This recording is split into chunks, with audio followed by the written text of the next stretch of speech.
Bedi family के living room में सारा की दादी, पिता महेश, सौतेली मां अनीता और उसकी बहन साक्षी मौजूद थे।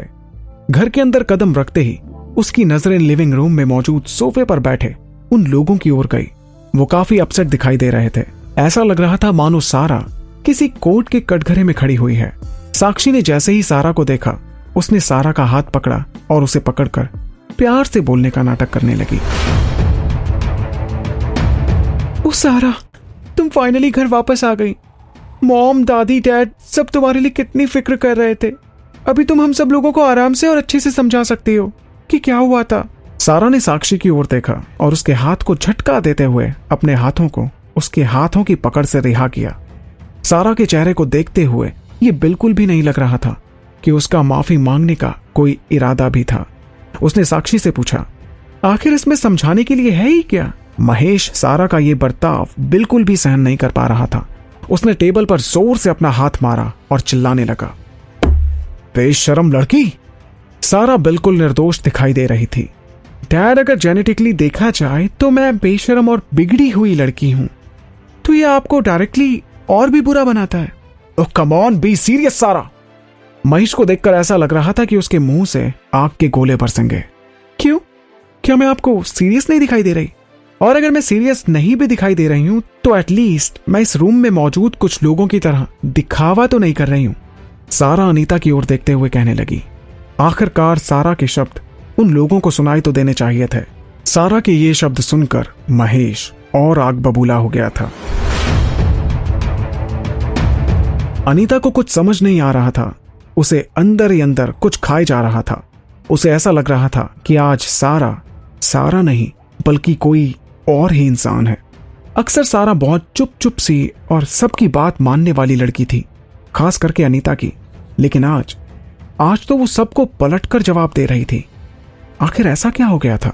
जाहिर है कि अनीता को कुछ खास अच्छा नहीं लग रहा था, लेकिन उसे सबके सामने अपना अच्छा बर्ताव बनाए रखना था ताकि वो पूरे घर में एक अच्छी बीवी और एक अच्छी मां साबित हो सके।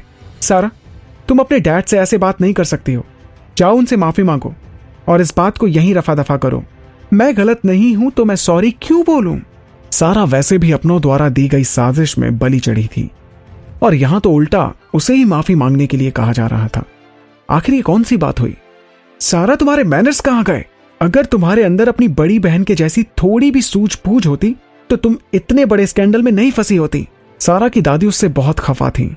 अपनी छड़ी से टेबल पर मारते हुए वो सारा की ओर देखकर चिल्लाने लगी। ये सब कुछ साक्षी की बदौलत था।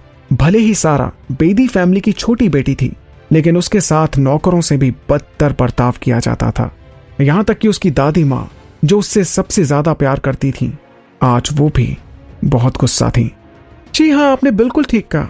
जो मेरी बहन के पास है वो मेरे पास नहीं है। अगर मेरे पास साक्षी के जैसे चाल चलने का टैलेंट होता तो आज मैं इस हालत में नहीं होती। सारा मजाकिया अंदाज में सबको कहने लगी। ये क्या कह रही हो तुम? क्या हम सबसे अच्छी बहन नहीं है? तुम ऐसी बातें कर भी कैसे सकती हो सारा?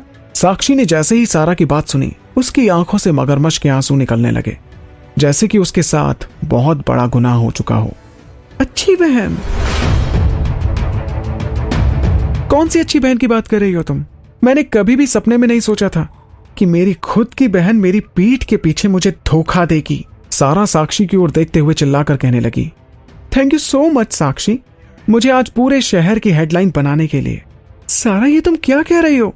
मुझे इस बात का बहुत बुरा लगा है कि आज तुम्हारे साथ ये सब कुछ हुआ, लेकिन इसका पूरा इल्जाम तुम मुझ पर लगा दोगी। ये क्या बात हुई? साक्षी अपने आंसू पोंछते हुए फिक्र भरी आवाज में सारा को कहने लगी। अगर पहले की जैसी बात होती तो सारा शायद साक्षी की बात का बिल्कुल भरोसा कर लेती, लेकिन अब सब कुछ बदल चुका था। सारा को पता चल गया था कि उसके दुश्मन और कोई नहीं बल्कि उसके खुद के घर वाले ही थे। सारा कहने लगी, अपने ये नकली आंसू अपने पास ही रखो और दिखावा करने की ना कोई जरूरत नहीं है, इससे कुछ नहीं होने वाला। मॉम, सारा को देखिए कैसी बात कर रही है। साक्षी को देखकर ऐसा लग रहा था कि उसे सारा की बात का बहुत बुरा लग रहा था और वो अपनी मां के कंधे पर सर रखकर रोने लगी। सारा, आईने में जाकर खुद को देखो, क्या बन गई हो तुम बिल्कुल अपनी बेशरम मां के ऊपर गई हो। जैसी मां वैसी बेटी। सारा की दादी बहुत गुस्से में थी, दादी, आप सच सुनकर ची नहीं पाएंगी। अगर मेरी माँ बेशर्म थी तो आप उस औरत को क्या कहेंगी जो किसी शादीशुदा मर्द पर अपनी नजर डालती है, उसके साथ अफेयर कर उसकी बीवी को उसकी जिंदगी से निकाल सकती है और फिर उसकी बीवी की जगह ले सकती है। सारा अपना सिर उठाकर अपनी दादी से सवाल करने लगी। अनीता से बेहतर और कोई नहीं जानता था कि सारा की माँ कैसे मरी थी। यहाँ बस इतना ही। आगे की कहानी जानने के लिए सब्सक्राइब करें पॉकेट एफएम चैनल को और बेल आइकन क्लिक करके अगले एपिसोड का नोटिफिकेशन पाएं। लेकिन आप सारे एपिसोड अभी सुनना चाहते हैं तो डाउनलोड करें हमारा पॉकेट एफएम ऐप।